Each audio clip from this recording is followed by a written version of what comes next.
দীর্ঘদিন বাংলাদেশের কারাগারে বন্দী থাকার পর বুধবার দুপুরে দেশে ফিরলেন কাকদ্বীপের ৪৭ জন মৎস্যজীবী। ফ্রেজারগঞ্জ উপকূল বাহিনীর সহযোগিতায় তাদের ফ্রেজারগঞ্জ মৎস্য বন্দরে নিয়ে আসা হয়। ফ্রেজারগঞ্জ মৎস্য বন্দরে নামতেই দেখা যায় পরিবারের স্বস্তির হাসি।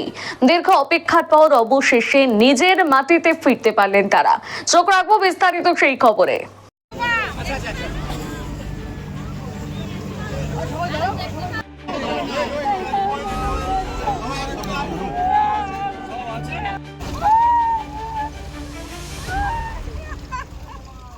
আমার ছেলে স্বপন ছিল মঙ্গলচণ্ডী ট্রলারে, আর তপন ছিল ঝড় ট্রলারে। দুটো ছেলেই। কতদিন পরে ফিরলো? এই 5 মাস পরে ফিরলো। অনেক কষ্টে আমাদের সংসার চলেছে, কেউ ইনকামের ছিল না, খুবই কষ্টের মধ্যে ছিলাম আমি নাতি টাতি নিয়ে। আমাদের চলার মতন পথ নেই, দুটোই ছেলে আমাদের ধরা পড়ে গেছে। দুটো ছেলেই ফিরেছে? হ্যাঁ, এই আজকের আসলো, খুবই কষ্টতে ছিলাম। কতটা আনন্দ হচ্ছে ছেলে ফিরতে বাড়িতে? হ্যাঁ, কতটা আনন্দ হচ্ছে ছেলে ফিরতে বাড়িতে? হ্যাঁ, একটু আনন্দ তো হয়েছে ছেলের আসতে।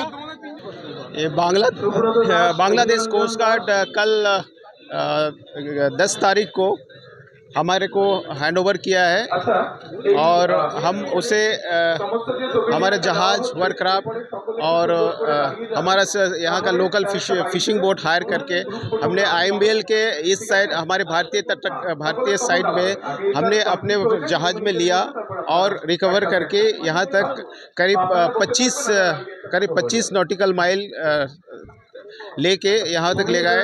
उसमें से एक बोट जो नैनॉप्स था उसको हम टो करके ले गए हैं फ्रेजरगंज। ক্রু था? टोटल 47 क्रू था, 47 क्रू। 4 মাস পরে আমাদের 47 জন, অ্যাকচুয়ালি 3টে ট্রলারে মোট 48 ছিল। আমাদের বাবুল দাসকে আমরা হারিয়েছি, জেলের মধ্যেই ওর মৃত্যু হয়েছে। তো আমরা ডেড বডিটা আনতে পেরেছি। 47 জন যারা ছিলেন জেলে বন্দি, ওনাদেরকে বাংলাদেশ গভর্নমেন্ট ওনাদের থেকে কেস তুলে নিয়েছেন এবং সেই সমেত আমাদেরও এখান থেকে প্রায় 32 জনকে 2টি ট্রলার সমেত ছেড়ে দেওয়া হয়েছে, যাতে ওরা বর্ডারে গিয়ে দু দেশের মধ্যে এক্সচেঞ্জ হয়েছে এর মধ্যে। একটা কথা বারে এই যে বারে বাংলাদেশে যাওয়ার একটা প্রবণতা সরকারও সতর্ক করছে, আপনাদের তরফ থেকে আপনারা?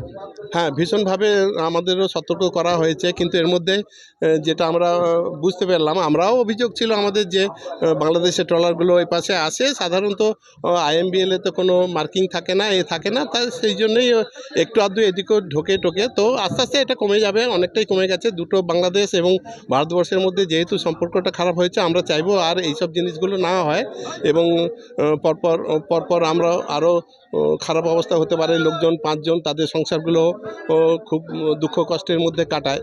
তো আমরা চাইবো না, আমাদের নিজেদের মধ্যেও আমরা অ্যাওয়ারনেস প্রোগ্রামগুলো আরও জোরদার করা হবে এবং বলে দেওয়া হবে যাতে বাংলাদেশের একদম বর্ডার থেকে ধারে কাছেও না যায় বা কোনো রকম এই ধরনের ঘটনাগুলো না ঘটতে থাকে পরপর।